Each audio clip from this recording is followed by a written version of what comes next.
తలలో వచ్చినట్టయితే ప్రార్థనతో ప్రారంభించుకుందాం. ప్రేమగల తండ్రి, కృపగలిగిన ప్రభ, జీవంగలిగిన నా జీవాధిపతి, బంగారు పాదాలకే స్తోత్రం ప్రభ. ఆశ్చర్యకరుడు, ఆశ్చర్య కార్యాలను జరిగించి గొప్ప దేవుడవుగా మీరు ఉంటున్నందు బట్టి వందనాలు. ప్రేమకై, మీ కృపకై వందనాలు, స్తోత్రాలు చెల్లించుకుంటున్నాం.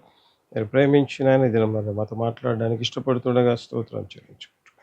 తండ్రి, మీరే నేరుగా స్పష్టముగా మీ బిడ్డలతో మీరు మాట్లాడండి. మీ వాక్యము తండ్రి రెండంచెల వాడిగల ఖడ్గమై ప్రాణాత్మలను కీళ్లను మూగల మటుకు విభజిస్తూ ప్రభావ మీ కృప కలిగిన కార్యాలు జరిగించి మీరే మహిమ పొందుమని అయా ముందున సమలతోడే నడిపించు. సమస్త మహిమ నీకే చెల్లిస్తూ ఏసునామని అడుగుతున్నాము తండ్రి. ఆమేన్, ఆమేన్, ఆమేన్. హల్లెలూయా. దేవుడు మరొక సమయాన్ని దేవుని మాటలు వినడానికి ప్రభు మనకి ఇచ్చిన కృపను బట్టి యేసయ్య మనకి మహిమ ఘనత ప్రభావములు యుగ యుగములు ఆయనకు మాత్రమే కలుగునుగాక. హల్లెలూయా. నిజంగా ప్రేమైన వాళ్ళరా అనేక సార్లు పాపము చేస్తున్నప్పుడు మనకు తెలియదు ఈ పాపం యొక్క తీవ్రత చాలా భయంకరంగా ఉంటుంది, దాని పరిణామం చాలా భయంకరంగా ఉంటుంది అని తెలియక అనేక సార్లు మనం పాపం చేస్తూ అనేక మంది ఆత్మీయ జీవితాలలో నిజంగా పతనావస్థకు, అనేకమైన శ్రమలకు, బాధలకు, ఇబ్బందికి గురవుతున్నట్లుగా మనం చూడడం ప్రారంభిస్తాం. అంటే పాపము చేస్తున్నప్పుడు నిజంగా దాని ఎఫెక్ట్ ఆ, ఎంత భయంకరంగా ఉంటుంది అని ఎవరూ తెలియదు ప్రేమల వాళ్ళ. అయితే ఆ తర్వాత ఎంత భయంకరంగా ఉంటుంది అని అంటే మన మాటల్లో చెప్పలేనంతగా ఎందుకు దేవుడు ఈ వాక్య సందేశాన్ని మనకి ఇస్తున్నాడంటే మన జీవితంలో కూడా ఒకవేళ నేనైతే అనుకుంటున్నాను మన జీవితంలో ఎదురవుతున్న ఆ పాపపు మరి కార్యాల విషయమై దేవుడు మనల్ని జాగ్రత్త పడవలసిందిగా ఒకవేళ కోరుతున్నాడేమో ప్రేమల వల్ల. ఎందుకంటే ఈ పాపం ఏమవుతుందిలే అనే తలంపు ఒకవేళ మన జీవితంలో కలిగి ఉంటే ఆ పాపము దాని భయంకరత్వం ఎంత భయంకరంగా ఉంటుందో ఈరోజు ప్రభు మనతో మాట్లాడాలని ఆశపడుతున్నాడు. హల్లెలూయా. నిజంగా పాపం అనేది ఎంతటి పతనావస్థకు తీసుకెళ్తుంది నిజంగా ఊహించి ఉంటారా? అనేకసార్లు అనుకుంటుంటాం ప్రేమ వల్ల, అయ్యో నేను ఆత్మపూర్ణుని, సో నా మీద అభిషేకం ఉంది, నేను దేవుని నమ్ముకున్నాను, నేను ఎంత ఆ రీతిగా పడిపోనులేండి అన్న తలంపు కూడా మనకు ఉంటుంది ప్రేమ వల్ల. అయితే పాపం ఎప్పుడు ఎట్లా ఉంటుంది అంటే నిజంగా చేసేటప్పుడు ఏమీ కనపడదు ప్రేమ. అయితే దాని తర్వాత అది తీసుకొచ్చే పరిణామం భయంకరంగా ఉండడం ప్రారంభిస్తుంది. ఈరోజు వాక్య భాగంలోంచి అటువంటి సందర్భాన్ని దేవుడు మనకుతో మాట్లాడాలని ఆశపడుతుండగా వాక్య భాగాన్ని చూద్దాం. సమూయేలు గ్రంథం 11వ అధ్యాయము 2-3 వచనాలు చదువుకుందాం ప్రేమైన వలరా. ఒకానొక దినమందున ప్రొద్దుగూకు వేళ దావీదు పడక మీద నుండి లేచి రాజనగరి మిద్దె మీదుగా నడుచు పైనుండి చూచుచుండగా స్నానము చేయుచున్న ఒక స్త్రీ కనబడెను. ఆమె బహు సౌందర్యవతి యుండుట చూచి దావీదు దాని సమాచారం తెలుసుకున్నట్టుకై ఒక దూతను పంపెను. అతడు వచ్చి ఆమె ఏలియాబు కుమార్తెయు హిత్తీయుడగు ఉరియాకు భార్య అయిన బెత్షెబ అని తెలియజేయగా. ఇక్కడ చూస్తే ప్రేమైన వాళ్ళరా దావీదు ఏం చేశాడంట, ఒకానొక దినమందు ప్రార్థన సమయం. నిజంగా దావీదు అంటాడు కదా, ఆ రోజుకు ముమ్మారు ప్రార్థన చేసేవాడు. సో ఈ ప్రార్థన చేసే వ్యక్తి ఒకరోజు ఏం చేశాడంట, పడుకొని నిద్రపోయి లేచి మిద్దె మీద తిరుగుతుండగా స్నానం చేయబడిన ఒక స్త్రీ కనబడినట్లుగా ఇక్కడ మనం బైబిల్లో చూడడం ప్రారంభిస్తాం. ఆ తర్వాత ఏమైంది, ఆమె సౌందర్యవతిగా ఉండడం చూసి ఏం చేశాడు, ఆమె గురించి తెలుసుకోవడం ప్రారంభించాడు. అందరితో ఆగిందే అంటే అదే సమూయేలు గ్రంథం 11వ అధ్యాయం 4వ వచనాన్ని మనం చదువుదాం ప్రేమైన వాళ్ళరా. దావీదు దూత చేత ఆమెను పిలవనంపాను. ఆమె అతని యుద్ధకు రాగా అతడు ఆమెతో శయనించెను. తనకు కలిగిన అపవిత్రత పోగొట్టుకొని ఆమె తన ఇంటికి మరలా వచ్చెను. ఇక్కడ చూస్తే ప్రేమైన వాళ్ళరా రాయబడిన మాట, దావీదు నిజంగా ఏం చేశాడు, ఉరియా భార్య అయిన బెత్షెబను తీసుకొని ఆమెతో పాపం చేయడం ప్రారంభించాడు. ప్రేమ సాధారణంగా ఏ రీతిగా ఉంటుంది అంటే పాపం జరిగిపోయింది, బైబిల్లోనే రాయబడింది, ఆ అపవిత్రత అంతా పోగొట్టుకొని లేకపోతే వెళ్ళిపోయారు. సో ఇది దావీదు అనుకుంటాడు ఏదో ఒకవేళ ఎమోషనల్గా, లేకపోతే ఇది పెద్ద పాపమేమిగా, లేక చిన్న ఇది పెద్ద ఇష్యూ కాదులే అనుకొని ఉన్నట్లుగా ఉండి ఉండొచ్చు ప్రేమైన వాళ్ళ. అయితే పాపం ఎంత భయంకరమైంది అంటే నిజంగా ముందే చెప్పాం కదా, అది చూడ్డానికి దావీదు అనుకుంటాడు ఏమని అంటే కేవలం ఒక స్త్రీతో తప్పు చేశాము అంతే కదా, అది మాత్రమే కనపడి ఉంటుంది. ఇంకా చెప్పాలి అంటే ఒకవేళ పాపం నుంచి పెద్ద ప్రాబ్లమ్స్ రావులే నాకు అనుకొని ఉంటారు. అయితే ఇక్కడ చూస్తే పాపం చేశాడు, పాపం అయిపోయింది. తరువాత జరిగిన పరిణామాలు చూస్తే ఎంతటి భయంకరంగా ఉన్నాయో చూడడం ప్రారంభిద్దాం. అదే సమయాల గ్రంథం 11వ అధ్యాయము 5-8 వరకున్న దేవుని వాక్యం చూద్దాం. ఆ స్త్రీ తను గర్భవతి అయి, నేను గర్భవతినైతిని దావీదునకు వర్తమానం పంపగా, దావీదు హిత్తీయుడగు ఊరియాకును నా యొద్దకు పంపుమని దూత ద్వారా యోవాబునకు ఆజ్ఞ ఇచ్చాను. ఊరియా దావీదు వద్దకు రాగా, దావీదు యోవాబు యోగక్షేమములను, జనుల యోగక్షేమములను, యుద్ధ సమాచారమును అడిగాను. తర్వాత దావీదు నీ ఇంటికి పోయి శ్రమ తీర్చుకొనమని ఊరియాకు సెలవీయగా, ఊరియా రాజు నగరం నుండి బయలు వెళ్ళాను. ఇక్కడ చూస్తే ప్రేమిన వలన ఇప్పుడు రాజుకు దావీదుకు ప్రాబ్లం స్టార్ట్ కావడం ప్రారంభమైంది. పాపం చేశాడు కదా, నిజంగా ప్రేమిన వల్ల పాపమే చేయకపోతే నిజంగా ఊరియాను పిలిపించాల్సిన అవసరం లేదు. తరువాత నిజంగా అతని యోగక్షేమాలు, నిజంగా రాజు ఒక వ్యక్తిని స్పెసిఫిక్గా పిలుస్తున్నాడు ప్రేమిన. ఇంకా చెప్పాలి అంటే 5వ వచనంలో రాయబడి ఉంటుంది, ఆ స్త్రీ గర్భవతి అని దావీదునకు వర్తమానం పంపిందంట ప్రేమిన వాళ్ళు. అసలు రాజు దగ్గరికి వర్తమానం పంపే స్టేజ్ బెచ్చబాధ అంటే కాదు ప్రేమిన వాళ్ళ. అప్పుడైతే దావీదు జీవితంలో పాపం ప్రవేశించిందో నిజంగా ఏ రీతిగా ఉంది, ఒక స్త్రీ చెప్పిన మాట అతని జీవితంలో భయపెట్టడం ప్రారంభించి, అసలు దావీదు గురించి ఏం చెప్తారు అంటే నిజంగా శత్రువులు సైతం నిజంగా అంటారు, సింహపు గుండె వంటి గుండెవారు గలవారైనా సరే దావీదు భయపడడం ప్రారంభిస్తారంటారు. అంతటి పరాక్రమం కలిగిన వాడు. హల్లెలూయా. నిజముగా వాళ్ళు అంటారు ఇశ్రాయేలీయులు, అయ్యా మాలో 1000 మంది చనిపోయినా పర్వాలా, నువ్వు చనిపోకూడదు అంటారు. అంటే దావీదు అంతటి గొప్ప వ్యక్తి, అంతటి ధైర్యవంతుడు. మొత్తం ఇశ్రాయేల్ దేశమే నిజంగా ప్రేమైన వాళ్ళరా గొల్యాతును చూచి మిక్కిలి భయపడితే దావీదు ఒక్కడే ప్రేమైన వాళ్ళరా భయపడకుండా గొల్యాతు దగ్గరికి వెళ్ళినట్లుగా మనం చూడడం ప్రారంభిస్తాం. ఎంతటి ధైర్యం కలిగిన దావీదు చిన్న పాపం ప్రేమ, ఒక పాపము ఒక స్త్రీ చెప్పి పంపిస్తే దావీదు ఎంత ఆపసోపాలు పడుతున్నాడు అంటే మాటల్లో చెప్పలేము. ఎందుకు ఆ మాట ఆపసోపాలు పడుతున్నాడు అంటే యోవాబు దగ్గరికి మనిషిని పంపించాడు, ఉరియాని పిలుచుకురమ్మన్నాడు, యోగక్షేమాలు తెలుసుకోమని చెప్పడం ప్రారంభించాడు. అంత మాత్రమే కాదు ప్రేమిన వల్లరా, బైబిల్ గ్రంథంలో ఇంకా మనం చూస్తే ఆ కింది వచనాలన్నీ కూడా మనం చదివినట్లయితే అక్కడ రాయబడి ఉంటుంది, దావీదు రాజు ఊరియాను భోజనానికి పిలిచినట్లుగా చూస్తాం, అతనికి మద్యము తాపించినట్లుగా చూస్తాం. అంటే ఎట్లా చూసి కూడా తను ఏ రీతిగా ప్రయాసపడుతున్నాడు అంటే ఏ విధమైన ఈ పాపంలోంచి నేను బయటపడాలి, లేకపోతే ఈ వచ్చే నిందలోంచి నేను బయటికి పడాలి. కాబట్టి ఊరియా మీద నెపం అంటే పాపం ఎంత డిస్టర్బ్ చేస్తూ ఉందో చూడండి. అంతవరకు నాకు అనిపిస్తుంది దావీదు జీవితంలో దినమునకు ముమ్మారు దేవునికి ప్రార్థన చేస్తూ దేవుని 7 మార్లు స్తుతిస్తూ ఆ రీతిగా ఉంటున్న వ్యక్తి ఇప్పుడు ఏ రీతిగా ఉంటున్నాడంటే ఊరియా పోయినాడా లేదా, ఊరియా ఎక్కడున్నాడు, ఊరియా తన ఇంటికి పోయినాడా లేదా, ఏ విధం చేతనైనా అంటే మనసు అంతా ఎక్కడ ఉంది అంటే ఊరియాను వాళ్ళ ఇంటికి పంపించారు. ఎందుకు అంటే తన పాపము నిజంగా ప్రేమైన వాళ్ళ ఎక్కడ బయటికి వస్తుంది. అయ్యా దావీదు ఇంతటి వ్యక్తివి ఏ రీతిగా మారిపోయావంటే నిజంగా ఒక భయం లేకి వెళ్ళినట్లుగా మనం చూడడం ప్రారంభిస్తాం ప్రేమైన వాళ్ళు. భయం లేకి తీసుకెళ్ళి అంతటి ధైర్యవంతుడి సహితం అసలు నిజంగా ప్రేమ వాళ్ళరా, ఈ సింహము ఎలుగుబంటి వస్తేనే ఎదుర్కొన్నాడు, గొల్యాతు వస్తే ఎదుర్కొన్నాడు. ఎంతటి గొప్ప వ్యక్తి పాపం చేయటం వల్ల భయపడటం ప్రారంభించాడు. ఎంతగా అంటే నిజంగా ప్రేమలో ఎంతగా కష్టపడుతున్నాడు అంటే ఆ రీతిగా ఉంటాడు.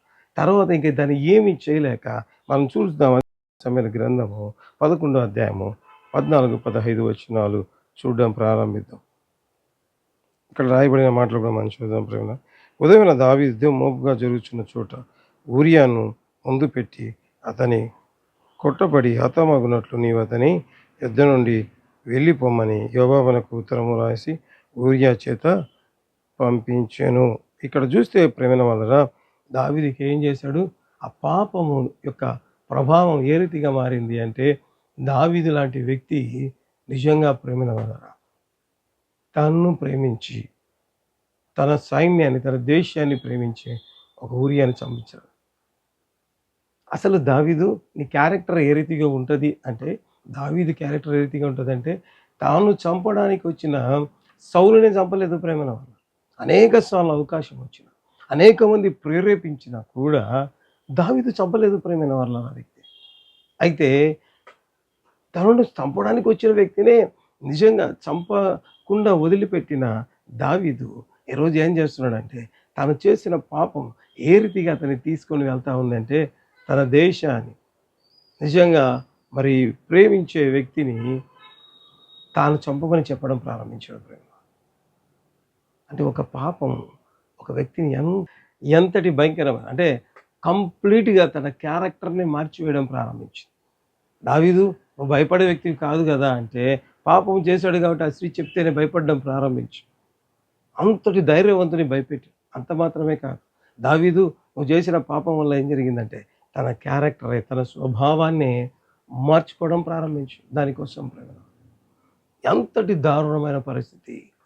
అనేక సార్లు నాకు అనిపిస్తుంది ఈ ప్రేమైన వాళ్ళు పాపం చేసేటప్పుడు దావీదు నువ్వు బెత్షెబాతో పాపం చేసేటప్పుడు ఈ పరిస్థితులు కలుగుతాయి అని అనుకొని దావీదుకు తెలిసి ఉంటే, నేను అనుకుంటున్నా పాపం చేసేవాడు కాదేమో ప్రేమల వాళ్ళ. సాతాను ఎప్పుడు కూడా పాపములో ఉన్న భయంకరత్వాన్ని చూపించదు ప్రేమల. చాలా ఈజీగా చూపిస్తూ ఉంటుంది, చాలా ఈజీగా ఉంటుంది. ఏమవుతుందిలే. అయితే ఇంత వ్యక్తులను సహితం ప్రేమైన వాళ్ళరా ఎంతటిగా ధైర్యవంతుని భయపెట్టేట్టుగా చేసింది. అసలు శత్రువులు సైతం ప్రేమించి విడిచిపెట్టగలిగిన అంతటి గొప్ప దావీదు తన సొంతంగా తన సైనికుని ఇజ్రాయేలుని చంపేటట్టుగా చేయడం ప్రారంభించింది. కారణం తాను చేసిన పాపం.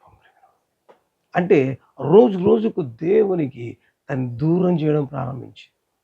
అందుకే ప్రేమైన వల్ల అనేక సార్లు పాపము నిజంగా ఏ రీతిగా ఉంటుంది అంటే, ఏమవుతుందిలే, కానీ పాపము అంతము చాలా భయంకరంగా ఉంటుంది అని దీన్ని చూసినప్పుడు మనకు అర్థమవుతుంది. ఇంకా చూద్దాం ప్రేమన వల్ల ఎటువంటి సమస్య దావీదు ఎదుర్కొన్నాడో మనం చూడడం ప్రారంభిద్దాం. అదే సమూయేలు గ్రంథము 12వ అధ్యాయము 10-12 వరకు ఉంటున్న దేవుని వాక్యాన్ని చదువుదాం. నీవు నన్ను లక్ష్యపెట్ట చేయక హిత్తీయుడగు ఉరియా భార్యను నీ భార్యగా చేయనట్లు తీసుకున్నందున నీ ఇంటి వారికి సదాకాలము యుద్ధము కలుగును. నా మాట ఆలకించు. యెహోవాకు నేనే సెలవిచ్చినదేమనగా, నీ ఇంటివారి మూలంగానే నీకు అపాయమును పుట్టింతును. నీవు చూచుచుండగా నీ భార్యలను తీసి నీ చేరువ వానికి అప్పగించదను. పగటి యందు వాడు వానితో శయనింతురు. నీవు ఈ కార్యము రహస్యముగా చేసేది కానీ ఇశ్రాయేలు అందరూ చూచుచుండగా పగటి యందే నేను దాన్ని చెప్పిన దానిని చేయించుదనను. ఇక్కడ చూస్తే ప్రేమిన వాళ్ళరా ఎంతటి భయంకరమైన శిక్ష. దావీదు స్వభావం మారిపోయి నరహంతకునిగా మారాడు.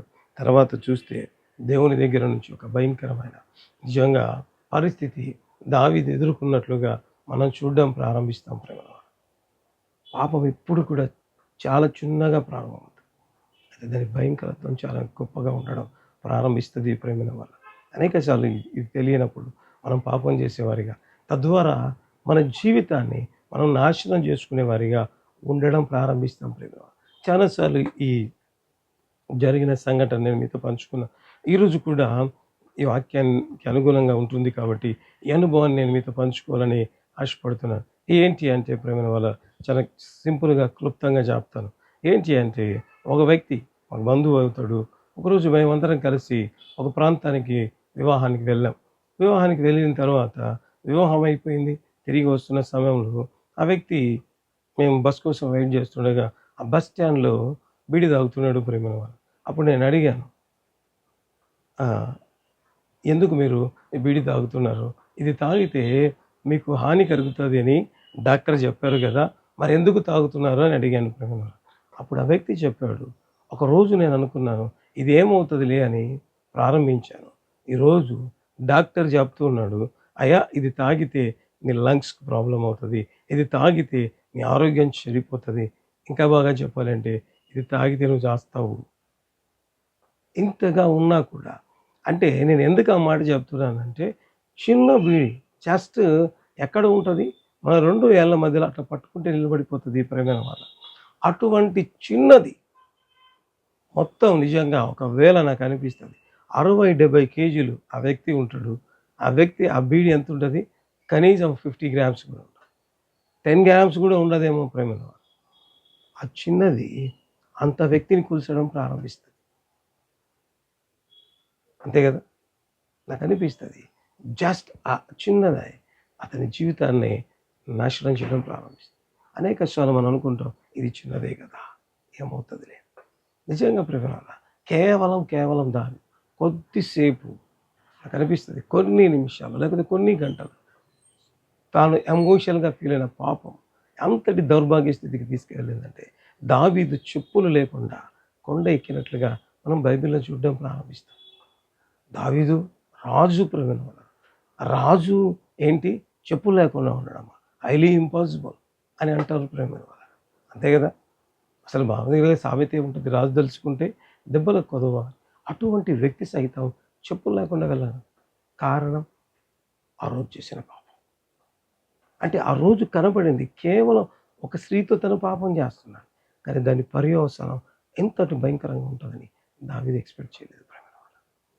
అంటే పాపం చూడడానికి చాలా చిన్నగా కనపడుతుంది. మనల్ని అట్రాక్ట్ చేస్తది. అయితే దాని ద్వారా ఇది అనేకమైన వినాశనాన్ని మన జీవితాలకి తీసుకురావడం ప్రారంభిస్తుంది.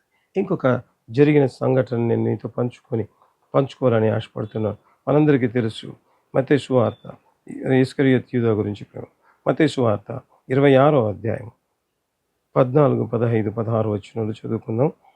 అప్పుడు 12 మందిలో ఒకడు ఇస్కరియోతు యూదా ప్రధాన యాజకునికి వెళ్ళి, నేను ఆయనను నీకు అప్పగించినలా నాకేమి ఇత్తురు అని వారిని అడిగాను. అందుకు వారు 30 వెండి నాణెములు తూచి వానికి ఇచ్చిరి. వాడ వాడ వాడప్పటి నుండి ఆయనను అప్పగించుటకు తగిన సమయంలో కనిపెట్టుచుండెను.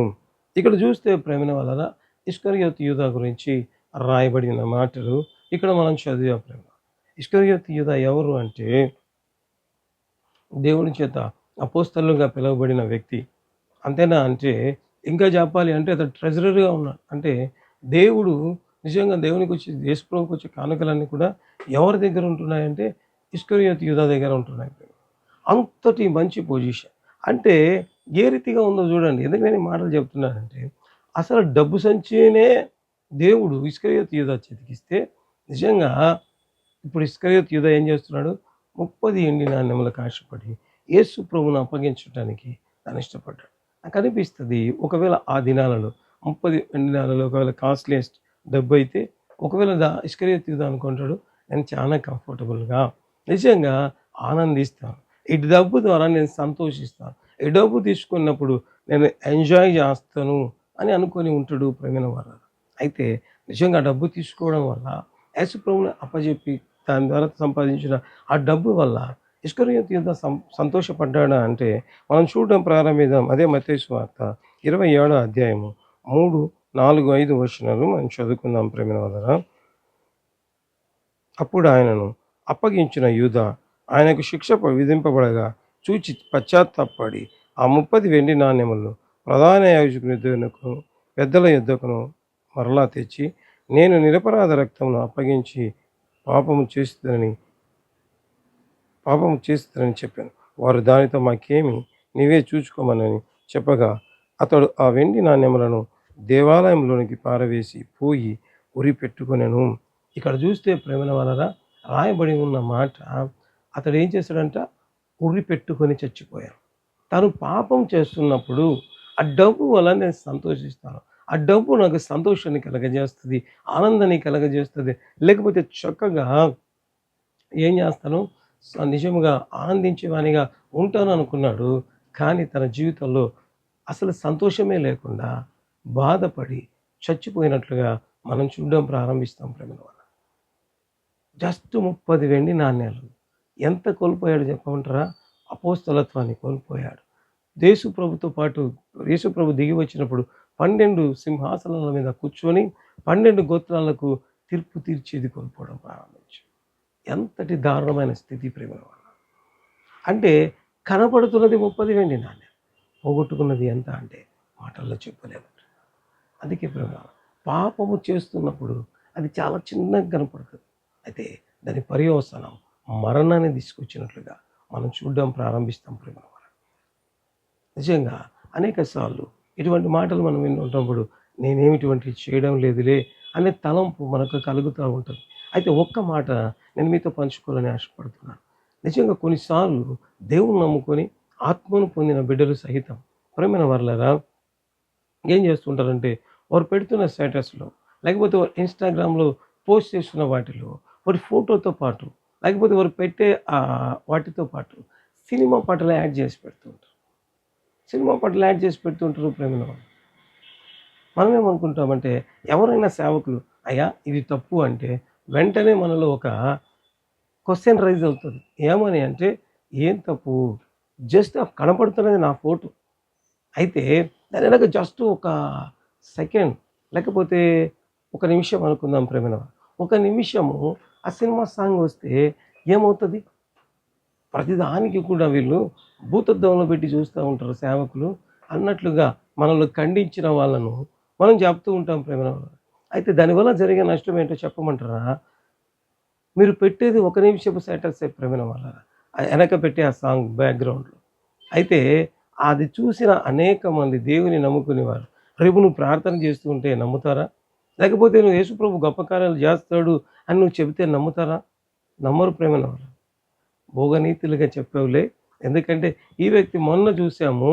ఏమో వారు స్టేటస్‌లో సినిమా పాట పెట్టుకున్నారు. ఈరోజు నాకు చెబుతున్నారు. ఏం కోల్పోతున్నావు? ఒక్క నిమిషం సినిమా పాట పెట్టుకోవడం వల్ల అనేకులకు సువార్త ప్రకటించబడాల్సిన చెప్పాల్సిన నీవు అసువార్త ద్వారా నువ్వే మూసుకుంటున్నావు ప్రేమైన వాళ్ళ. కేవలం ఒక్క నిమిషంలో నువ్వు పెట్టే సినిమా పాట బ్యాక్‌గ్రౌండ్ ప్రేమైన వాళ్ళ. అనేక మందికి సువార్త చెప్పలేక అనేకుల ఎదుట నీ సాక్ష్యాన్ని కోల్పోవడం ప్రారంభిస్తావు. ఒక్క నిమిషమే కదా! ఏమవుతది అంటే అనేకమైన వాటిని ముఖ్యంగా ఆ ఒక్క నిమిషం నువ్వు పెట్టిన ఆ బ్యాక్‌గ్రౌండ్ సాంగ్ అనేక మంది ఆత్మీయ జీవితాల్లో లేకపోతే దేవునికి దగ్గరికి రాకుండా ఉండడానికి కారణమవుతది. ఒక గొప్ప వ్యక్తి భారతదేశంలో ఉండేవాడు.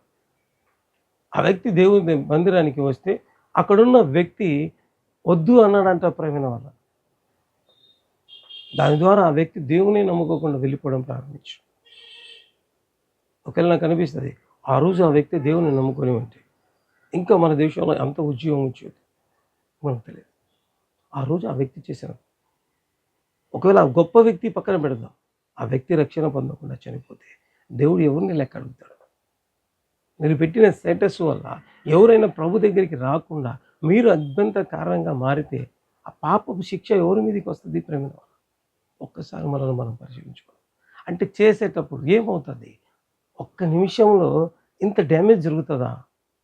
దావీదు అనుకుంటాడు మహా అంటే ఒక గంట పాపంలో నేను ఇంత కోల్పోతాను అని దావీదుకు తెలిసి ఉంటే చేసేవాడు కాదు. సో దేవుడు ఈరోజు మనల్ని దావీదు ద్వారా ఇష్కరియోతు యూదా ద్వారా ఎందుకు హెచ్చరిస్తున్నాడు అంటే మన జీవితంలో ఆకర్షణీయమైనవి కొన్ని వాటి వల్ల మనం అనేకమైన వాటిని మన స్వభావంలో లేకపోయినా కోల్పోయేవారిగా ఉంటాం. అది దేవుని చిత్తంగా ఆ రీతిగా పతనావస్థలోకి వెళ్ళడం దేవుని చిత్తంగా. కాబట్టి ప్రభు మనతో మాట్లాడుతున్నాడు. మన ఆత్మీయ జీవితాలు మనం సరి చేసుకుందాం. తద్వారా దేవుని ఆశీర్వాదాలు పొందేవారిగా మనం ఉండడం ప్రారంభిద్దాం. తలలో వంచి ప్రార్థన చేసుకుందాం. ప్రేమ కలిగిన తండ్రి, కృప కలిగిన ప్రభు, జీవం కలిగిన ఆయన, జీవాధిపతి బంగారు పాదాలకి వందనాలు స్తోత్రాలు చెల్లించుకుంటాం. అయ్యా పాపం అయ్యా చిన్నగా కనపడి ఎంతటి భయంకరమైన స్థితికి వెళ్తుందో ఏదైనా వాక్యం ద్వారా మీరు మాతో మాట్లాడినందుకు బట్టి వందనాలు. అయ్యా మేము చేసి చిన్న చిన్న వాటిని తండ్రి ప్రభువ నిజంగా గొప్ప సమస్యలకు గొప్ప ఆశీర్వాదాలు లాస్కు తీసుకువెళ్తుందని తను ఏదైనా వాక్యం ద్వారా మీరు మాతో మాట్లాడింటున్నారు. స్తోత్రం చెల్లిస్తూ అటు వాటికి మేము దూరంగా ఉండడానికి సాయం దయచు. మెలకు కలిగి ఉండడానికి సాయం దయచు. జాగరూకులమే ఉండడానికి సాయం దయచు. ప్రభువా ఇటువంటి శోధనలోంచి మనందరినీ మీరు తప్పించి మీరే మహిమ పొందమని కార్యక్రమం చూస్తున్న ప్రతి ఒక్కరు రక్షణ కార్యం, స్వస్థత కార్యం, అద్భుతాలు మీరే జరిగించి, కిడ్నీ ప్రాబ్లమ్స్, బ్యాక్ పెయిన్ తొలగించి, మహిమ కలిగిన కార్యములన్నీ జరిగించి అయ్యా మహిమ ఘనత ప్రభావాలు కేవలం మీరు మాత్రమే పొందుమని ప్రార్థిస్తున్నాం. ఎంతైనా నమ్మదగిన దేవుని ఎదుట మహిమ మీరే పొందండి. నీ బలమైన కార్యాలు జరిగి పరిశుద్ధాత్మ దేవ మిగుల బలమైన నీ కార్యాలు జరిగించి మహిమ ఘనత ప్రభావాలు కేవలం మీరు మాత్రమే. ఆయన పరిచర్యకు సహకరిస్తున్న ప్రతి బిడ్డను పేరు ఆర్థికంగాను ప్రార్థన ఎత్తిపెడతారు షేర్ చేయడం ద్వారా అయ్యా ఆ దీవెనల ఆశీర్వాదాలకి వచ్చులాగున మీరు మేము గర్భఫలం దీవెన ఎవరైతే లాంగ్ పెండింగ్ బాధపడు సమస్యలు తొలగించి అనేక దినాలుగా మేము ప్రార్థిస్తున్నాం, అయినా మా జీవితంలో అద్భుతం జరగలేదని ఎదురు చూస్తాం. అద్భుతం చేయండి. నూతన గృహం, vehicle, marriage, life style, jobs, promotion, transfers Yesu నామములో అనుగ్రహించబడు. పరిచయలో గొప్ప ద్వారాలు తెరిచి గొప్ప రీతిగా పరిచయం జరుగుట కృప చూపించుకోండి. సమస్తమై మనీకే చెల్లిస్తూ దీవించి ఆశీర్వదించి మేము యేసు నామములో అడుగుతున్నాము తండ్రి. ఆమేన్, ఆమేన్.